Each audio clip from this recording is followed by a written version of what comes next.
In the factory, we make cosmetics. In the store, we sell hope. How did one of the most famous beauty brands in the world go from defining beauty culture to struggling against brands that didn't even exist a decade earlier? The beauty empire that lost touch with its customers. Imagine building one of the most recognizable beauty brands in history. A brand sold in more than 150 stores. A brand endorsed by movie stars. A brand that survived the Great Depression, World War II, and nearly a century of changing beauty trends. Then imagine watching the same company file for bankruptcy.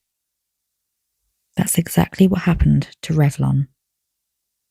But contrary to what many headlines suggest, Revlon didn't collapse because people suddenly stopped buying makeup. The real story is much more interesting. It's the story of what happens when an industry changes faster than a giant company can adapt. The story begins in 1932. America was in the middle of the Great Depression.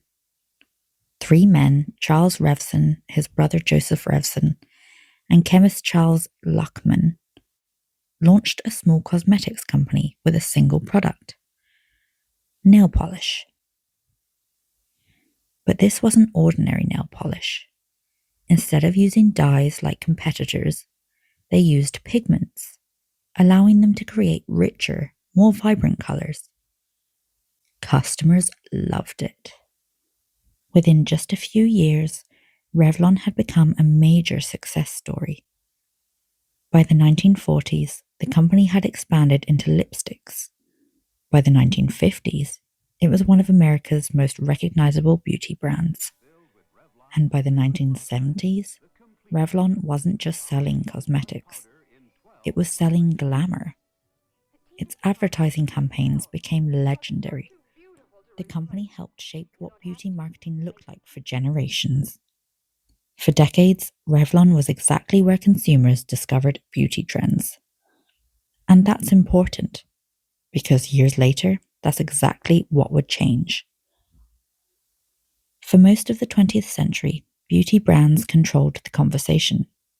If Revlon wanted to launch a new lipstick, it could buy magazine advertisements. It could run TV commercials. It could put products on department store shelves. Consumers would see them. Simple. But then the internet arrived, and eventually YouTube arrived. Suddenly, beauty consumers weren't looking to companies for advice. They were looking to creators. Beauty influencers became the new gatekeepers. Consumers trusted people more than corporations. And while newer brands were building relationships with online audiences, Revlon remained heavily dependent on traditional retail and traditional marketing. The beauty world had changed, but Revlon's playbook hadn't changed nearly as quickly. Then came the second major turning point. New beauty brands started appearing everywhere. Fenty Beauty, Kylie Cosmetics, Huda Beauty, Rare Beauty. Hundreds of direct-to-consumer brands. Many of them had something Revlon didn't: a direct connection to online communities. They understood social media. They understood influencers. They understood viral marketing. Meanwhile, younger consumers increasingly viewed legacy beauty brands as brands their parents used, not necessarily brands they were excited about discovering themselves.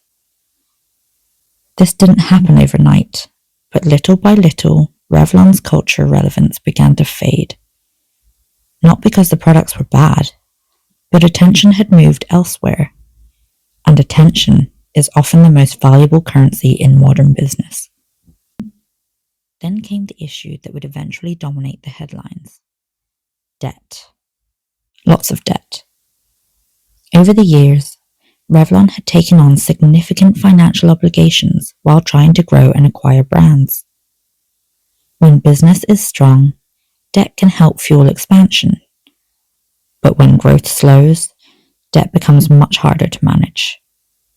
By 2022, reports showed Revlon was carrying billions of dollars in debt. Then several challenges hit at the same time. Inflation increased costs. Supply chain disruptions made it harder to source ingredients and fulfill orders. Labor shortages created additional pressure. And suddenly, the company found itself fighting multiple battles at once. In June 2022, Reuters published the headline, "Revlon files for bankruptcy, blames supply chain snags." That headline captured the immediate trigger. But the deeper story had been building for years. The bankruptcy wasn't the beginning of Revlon's problems, it was the result of them. As concerns grew, media coverage became increasingly dramatic. Headlines included, "Cosmetics maker Revlon nears bankruptcy filing," "Revlon files for bankrupt action," "Revlon's road to bankruptcy." For consumers, it felt shocking. This wasn't a startup. This wasn't a trendy brand that burned through investor money. This was Revlon, one of the most recognizable names in beauty history. And suddenly, people were asking the question that would have seemed impossible just a decade earlier. Could Revlon survive this? Interestingly, many beauty creators weren't criticizing Revlon's products. In fact, some continued recommending individual Revlon items long after the company's financial troubles began. Products like Color Stay Foundation and Super Lustrous Lipstick regularly appeared on best drugstore makeup lists. The problem wasn't necessarily product quality. The problem was relevance. New brands were creating excitement. New brands were dominating social media conversations. Meanwhile, Revlon increasingly felt like a legacy brand competing in a world built around viral moments. That's a much harder problem to solve. Here's the part many people don't know. Revlon didn't disappear. In 2023, the company emerged from bankruptcy after eliminating billions of dollars in debt and transferring ownership to its lenders. The company became privately owned and began rebuilding. Today, Revlon is attempting a turnaround under CEO Michelle Peluso. The strategy focuses on innovation, modernization, technology, and reconnecting with younger consumers. The company is investing heavily in fragrance, celebrity partnerships, digital marketing, and new product development. In other words, Revlon is trying to become culturally relevant again. Whether that strategy succeeds remains to be seen, but the company is still here, still selling products, still fighting for its place in an industry it once dominated.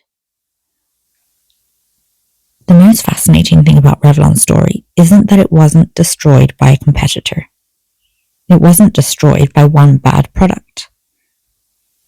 And it wasn't caused by one disastrous decision. Instead, it was the result of something much more common. The world changed, consumer behavior changed, marketing changed, technology changed, and one of the biggest beauty companies in history struggled to keep up. That's what makes Revlon's story so relevant today, because it isn't really a story about makeup.